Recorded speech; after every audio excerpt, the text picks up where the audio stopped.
Sim, o senhor destacou isso no começo, é muito importante a gente enfatizar isso também. Doutor Fábio, já que a gente começou a falar de tratamento, eu queria saber quais são as possibilidades para essas mulheres principalmente. E antes disso, eu destaquei no começo que principalmente mulheres têm o problema. Isso significa que alguns homens também podem desenvolver? É bastante raro. Porque para que isso aconteça, a gente tem que pressupor que o homem tem o hormônio feminino, Exato, que é o estrógeno. Sim. Mas existem condições que o homem pode ter estrógeno. Por exemplo, tratamento de câncer de próstata, onde você bloqueia a testosterona. Ou a própria obesidade pode produzir hormônio na gordura. Então, um homem que esteja muito obeso poderia, mas assim, é muito, muito raro um homem desenvolver lipedema. Então, a gente está falando de uma condição basicamente feminina. Sim. Vamos então falar um pouquinho de tratamento, começar a falar sobre tratamento. Quais são os mais comuns? Começa por que tipo de tratamento? Existe a opção da cirurgia mais lá na frente? Então, Lívia, para a gente falar de tratamento, basicamente a gente divide isso em dois grandes grupos, que é o tratamento clínico e o tratamento cirúrgico, né? E o que a gente sempre prega, apesar de eu e o Fernando sermos cirurgiões, é que existe uma integração desses dois tratamentos, um complementa o outro, né? O tratamento clínico, a gente fala muito de mudança de estilo de vida. Então, como o Dr. Fernando falou sobre alimentação, que a gente sabe que a alimentação tem um impacto importante na saúde de todo mundo e mais ainda na delas. Então, evitar alguns grupos de alimento que aumentam a inflamação. Então, a gente fala de ultraprocessados, né? Que tem coisa química, excesso de gordura, excesso de açúcar, excesso de álcool. Não que ela nunca vá comer nada que tenha açúcar, mas evitar. Atividade física regular. Mas como muitas delas têm um peso enorme nas pernas e tem uma predisposição para lesão de articulações, tornozelo e joelho, a gente, quando tem um lipedema avançado, normalmente orienta exercícios de baixo impacto. Por exemplo, na água ou bicicleta, algo que não force o joelho. Mas assim, existem estudos, e é isso que a gente tem discutido muito, que mostram que a retirada do tecido doente dessa pessoa, que é feita através da cirurgia, muda muito a qualidade de vida dela, no sentido de melhora da dor, melhora da mobilidade.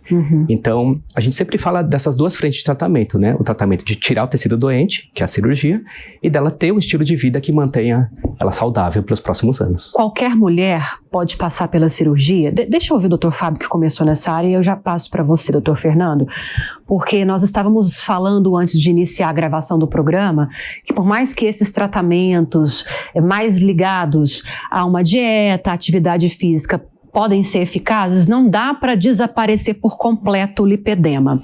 Então, a mulher pode ter a opção, doutor Fábio, passando por todo esse processo, continuar com essa questão estética incomodando, ela tem a opção, ela pode pedir para fazer a cirurgia? Exatamente isso que a gente propõe, que ela inicie pela mudança de estilo de vida, acho que isso é a base, né, de qualquer tratamento para lipedema, mas aí depois ela vai se ver frente a um platô, porque o que a gente vê, como o Dr. Fernando falou, não é obesidade. Mesmo mulheres que perdem 20, 30 quilos, vão emagrecer na barriga e vão ficar cada vez mais desproporcionais fica com a mais gordura evidente das pernas. Então, em algum momento, ela vai dizer assim, puxa, eu não consigo mais perder peso, eu já perdi 30 quilos, eu já estou treinando todo dia e mesmo assim isso me incomoda. Essa seria uma indicação de cirurgia. E a outra, Lívia, nos estágios muito avançados, daquela pessoa que já tem um lipedema muito grave, que já tem comprometimento do joelho, que já tem dificuldade de andar, eu diria que a cirurgia é quase um resgate, né? Porque ela tem que poder andar, a gente às vezes tira, o Fernando pode dar o depoimento dele, mas às vezes a gente tira 8, 9, 10 quilos dos membros inferiores de uma mulher. Imagina você desamarrar 10 quilos da perna, quanto facilita para você poder andar. É outro corpo, né? É uma outra vida. É difícil até se identificar, imagino, nesse novo corpo, né, doutor Fernando? Exatamente. Essas pacientes, a cirurgia pode trazer um benefício, mas é importante a gente ressaltar isso e que todas as mulheres sim podem fazer a lipoaspiração, mas nem todas deveriam no momento que elas escolhem. Porque muitas pessoas, elas escolhem o tratamento em busca de uma cura, achando que aquele vai ser resolutivo. Então, vou fazer a cirurgia, eu vou retirar o meu problema e vou seguir minha vida. E não é, o lipedema eu nem vejo tanto como uma doença, eu vejo como uma condição que ela vai viver para sempre. O que ela vai estar fazendo é tirando a gordura que está inflamada, mas não a causa.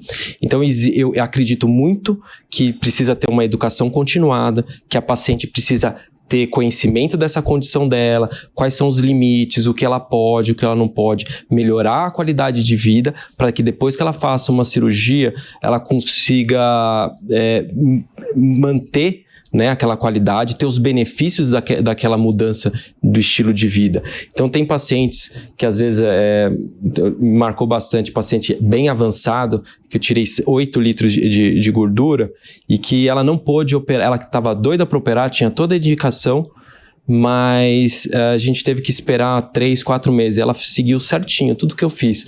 Ela, no dia da cirurgia, a pele dela estava mais mole, ela estava com menos dor. Ela mesma falou, nossa, doutor, foi a melhor coisa que a gente fez, foi ter parado um tempo, 3 meses me preparando para a cirurgia. E eu espero 6 meses para fazer a cirurgia, para que a pessoa tenha essa mudança e estabilização do estilo de vida. E até uma condição de saúde, imagino, mais segura para fazer a cirurgia, ou não interfere isso? Com certeza, porque essas pacientes, às vezes, nos estágios avançados, além da obesidade, tem diabetes, né? Diabetes, pressão alta, então você consegue controlar essa paciente e às vezes até o nível de diabetes está melhor. Então tem um momento certo de fazer a cirurgia, não pode ser quando ela quer, é quando ela está em condições, quando ela pode fazer a cirurgia.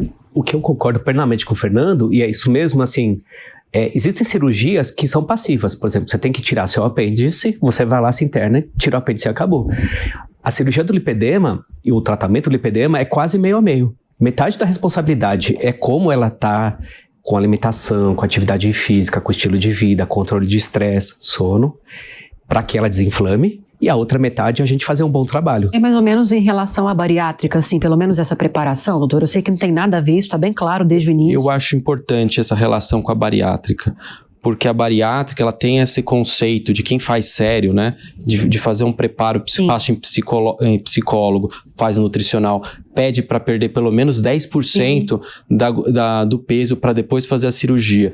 E eu gosto muito dessa analogia com a cirurgia bariátrica, que o lipedema, a paciente não pode chegar na consulta no máximo do peso dela. Ela tem que estar nessa disputa e a cirurgia é só um complemento do tratamento. E muitas vezes não é uma cirurgia, é 1, 2, 3, porque depois a paciente fica com flacidez de pele, a gente precisa ressecar a pele. Eu não faço uma lipoaspiração que vai pegar todo o volume, porque existem limites pelo CFM que a gente deve seguir, por exemplo, 7% do volume corpóreo de gordura. Então, eu faço isso por etapas, eu chego no limite, mas eu não passo do limite, para garantir segurança para o paciente estar bem para a próxima cirurgia. Então, eu prefiro fragmentar. Então, é todo um processo. Então, a cirurgia bariátrica é exatamente, o paciente que não faz o segmento antes e não faz depois, vai engordar com o intestino mexido, com o estômago reduzido, com a absorção ruim. Então, paciente de lipedema, que faz a cirurgia sem se preparar, vai ter uma recidiva, pode ser até com aumento de gordura visceral, pode ser com gordura onde não fez a lipoaspiração. Então, às vezes, vem paciente com braço aumentado, né? Que é o antebraço, que é até incomum, mas pacientes que fazem a cirurgia e não fazem um tratamento clínico, elas podem ter uma recidiva incomum. Tem até uma questão psicológica também, doutor Fábio, porque, por exemplo, a paciente que nunca teve hábitos saudáveis de vida, nunca cuidou da alimentação, nunca se preocupou em não ser sedentária, em fazer uma atividade física, aí ela marca a cirurgia. O médico concorda em fazer, por alguma razão, uma cirurgia sem ter essa preparação sobre a qual nós estamos falando. O que vai levar essa paciente que nunca se preocupou com isso antes a ter um marco muito bem definido na vida, que agora eu fiz a cirurgia e agora eu vou mudar completamente?